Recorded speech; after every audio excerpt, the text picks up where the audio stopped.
Hello and welcome. This is TVWAN Midday News. The son of the Wiwa MP has been arrested and charged for allegedly wounding his cousin brother, leading to his death over the family dispute. East Sepik Provincial Police Commander Superintendent Christopher Tamari confirmed that the deceased, identified as Richmond Aaron, was seriously wounded and rushed to Boram Provincial Hospital following a family dispute, where he later died on Sunday, 7th June, while seeking medical treatment. Following the death, relatives lodged a formal complaint at the police station, naming suspects involved in the attack. Amongst those identified was the son of Wiwa MP Stanley Samban. Samban, in handing over his son to police, said no one is above the law and those that breach the law must be dealt with accordingly. The Electoral Boundaries Commission team, led by Electoral Commissioner Margaret Vagi, visited Southern Highlands Province to verify and confirm the proposed land boundaries for the new Mendi Central Electorate ahead of the 2027 National General Election. 5 wards in the Aya LLG in the Kagwa-Erave district have been confirmed to be part of the new Mendi Central Electorate. The delegation from the Electoral Boundaries Commission was welcomed by the Imbongo District Chief Executive Officer Paul Karame and members of the provincial government, including the Administrator David Kelma. Vagi, in providing the reason for their visit, said 6 new electorates were approved following the EBC review process. These new electorates are now being prepared to have their first election in the 2027 National General Election. So that's the purpose of us here, to ensure that we reaffirm Mendi Central, because PNGEC Electoral Commission, we have to prepare your roles, and you have a member after the election.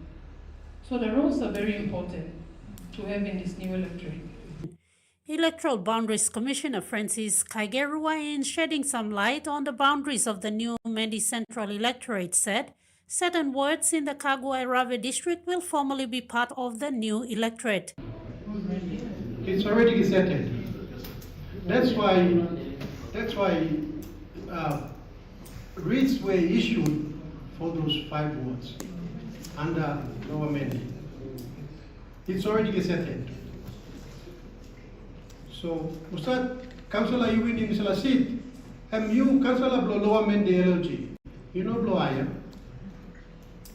He also confirmed that the Lower Mendi and Mendi Urban LLGs will now form the new Mendi Central Electorate following decisions made during consultations. Imbongo District CEO Paul Karame commended Ms. Vagi and a team for progressing the boundary review exercise and called on the people of Southern Islands to work together to ensure peaceful elections. Ruth Rongula, TV1 News. A Papua New Guinea-born Australian Army officer has returned to East New Britain, helping remove dangerous World War II explosives from areas he once played in as a child. Captain Jeffrey Seals is part of Operation Render Safe, a multinational mission working to locate and dispose of unexploded ordnance across the province. Growing up in East New Britain, he has spent his childhood exploring creeks and bushland, unaware of the danger hidden beneath the ground. Now serving as a logistics officer, he coordinates personnel and equipment to support bomb disposal teams on the ground. Now, this coming week, now tete, bayu hari mol big block pyra, inside the community block kokopo rabaul na tokua. Na mila game gupla toksawa sem nogen wari to mas na nogen kisi heavy or sem suppose you harim pyra, and mol soldier na army man lo olgata country or stop lo here, na oklo rousey mol bomb lo community lo you, na oklo making safe. Na you na family blow by stop hamas na safe one time lo community.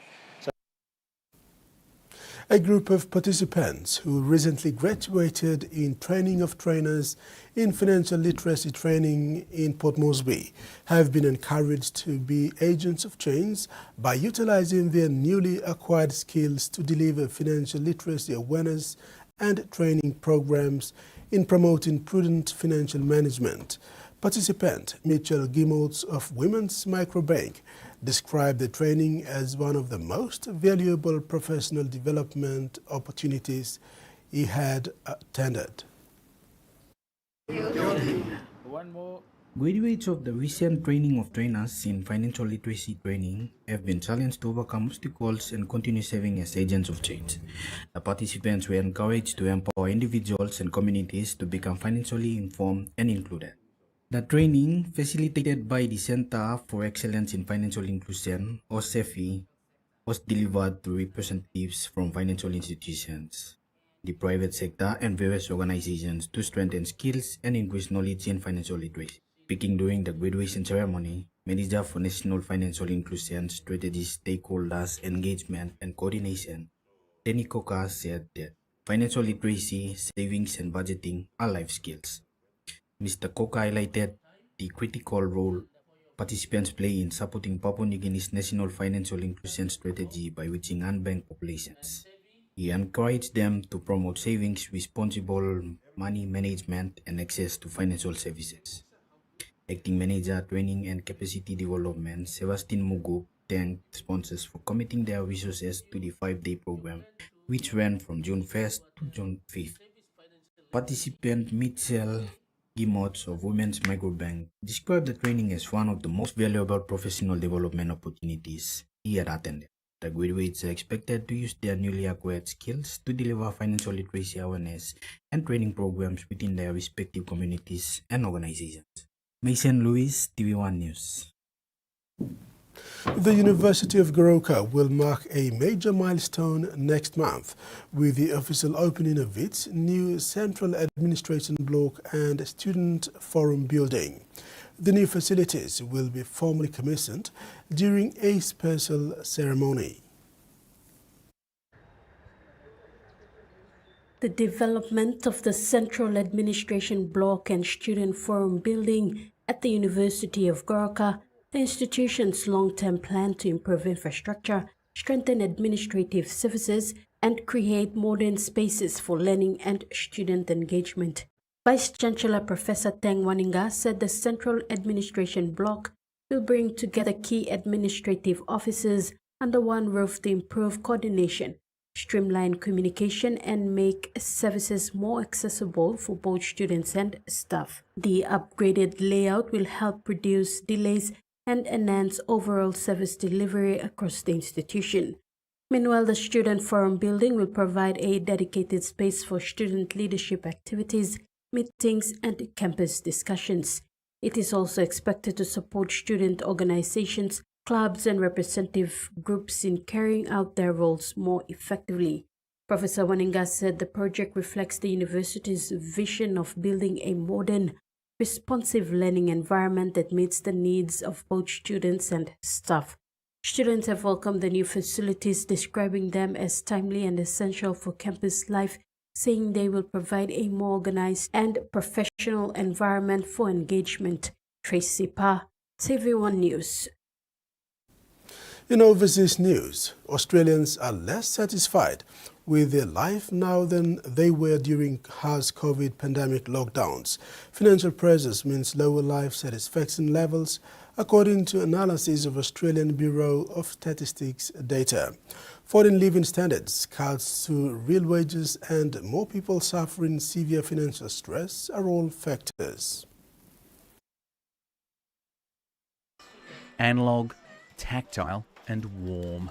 What we do in the space is really about little moments of joy. This Melbourne retailer offers everything that COVID didn't.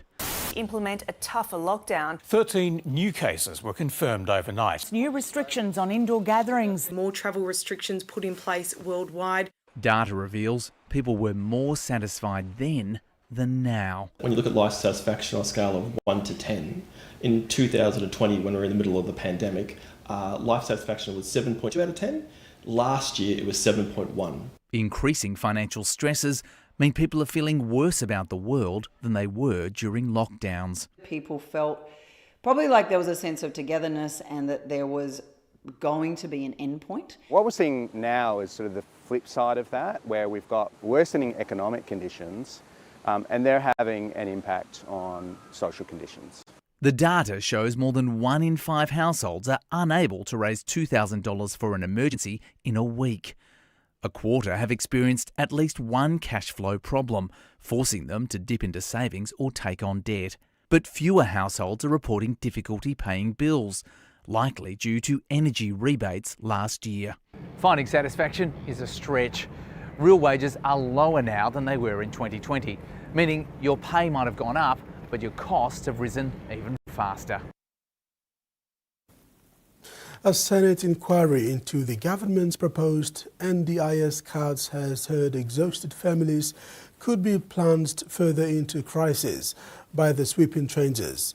More than 4,000 submissions have been made to the inquiry, which is now holding 3 days of public hearings into the cards aimed at making the $50 million scheme more sustainable.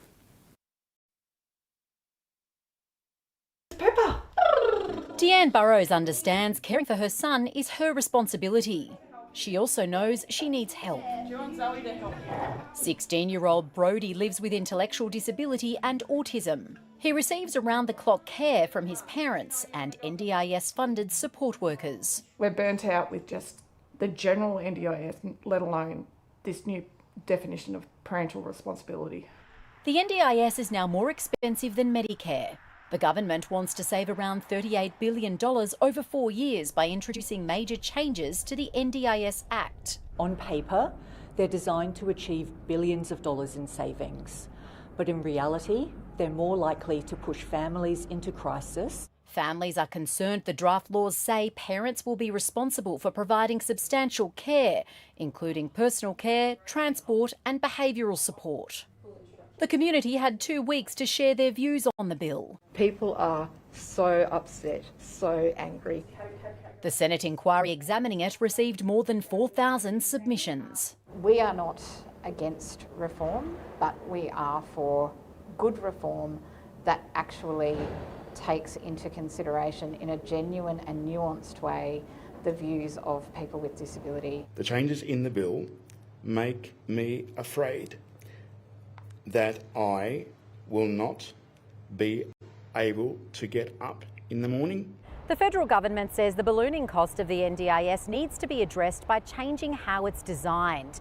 The task now is to find a balance between the scheme's sustainability and providing support to people with disability. And that ends our midday news. Do join us at 6 tonight for the main bulletin.